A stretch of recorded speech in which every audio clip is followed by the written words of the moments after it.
fascinated by this because I'm personally, like, I watch an Antonioni film still, and like I am completely inspired by that, and I feel like, am I just like some old lady who loves that shit, or do you think that is dying, or do you think that is dying as, I love as those films. something? I love them do you think too, that but people now like still want to see something with that kind of attention span, or do you think they just can't handle it? And that if they can't handle it, that to me like there's something sad about that, but maybe that's just like the time that we're in, and that's how it is, and there's new things that are coming about that are even better. I think that people tend to, like, people are too quick to think that. Like, I think people really underestimate audiences, you know? They're like, oh, it needs to have an edit every 2 seconds, otherwise people are going to be bored and get out their cell phones. Like, I think that there's an audience for it still, but maybe it's just harder to find that right kind of audience. I don't want to compare Napoleon Dynamite to Antonioni, but like I found like that was kind of a slow-paced, you know, loping movie that all of a sudden became a cult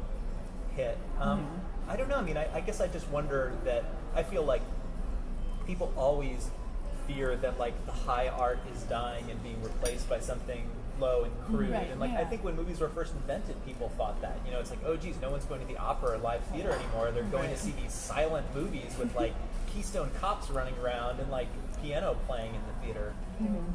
You know, and now we're celebrating like what that became. So, but I do honestly think that you know, the conditioning and what's happening and the exposure to whether it's using certain, you know, shorter form stuff, you know, or the ADD element of it all, I think it does, you know, create a situation where, you know, over time it'll be interesting to see if people can honestly really sit there and watch it. You know what I mean? Because the way, like you talked about, well, if it's on a computer, I might go online, I might check my email, somebody's texting me, somebody's calling me, and even if you put them into a theater, you know, is it changing? Is that consumption changing to the point that because the technology is changing the way in which people are interacting with it?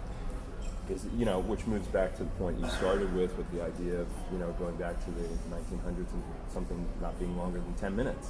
You know, is it... That might have been before you started taping, I think. But, I mean, I feel like art always, you know, that's always the challenge of totally evolving. Is like, yeah, if it's all going to be, you know, if movies are going to be only on my, you know, 2x2 Treo screen, like, people are going to figure out how to do great stuff in that space, I think. Yeah. And yeah, we will be nostalgic for like, oh, remember Cinerama, you know, when you could go to a movie theater and see something and it's just filled your whole field of view.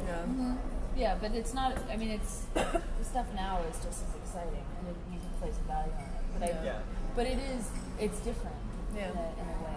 Yeah, and it's interesting to see the form change, though, but the quality remain the same, but express itself in different forms and different mediums.